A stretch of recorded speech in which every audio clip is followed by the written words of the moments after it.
আমি একজন মুয়াজ্জিন, আজান হওয়ার পর হাতে গোনা কয়েকজন মুসল্লি নামাজের জামাত আদায় করেন, কিন্তু পার্শ্ববর্তী দোকানঘাটে মুসলমানের সন্তানরা আড্ডা দেয়, নামাজ পড়ে না। এমত অবস্থায় কি করব, পরামর্শ চাই।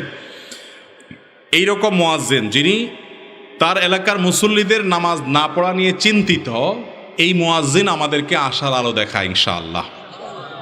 কারণ ইমাম মুয়াজ্জিন তারা যদি মনে করেন যে আমাদের এটা চাকরি, আমি টাইমলি আজান দিলাম, টাইমলি সময় মতো নামাজটা পড়াই দিলাম, আমার দায়িত্ব শেষ, কয়জন আসলো না আসলো আমার দেখা দেখি নাই, সেই ইমাম সে মুয়াজ্জিন কখনো আদর্শ ইমাম মুয়াজ্জিন হতে।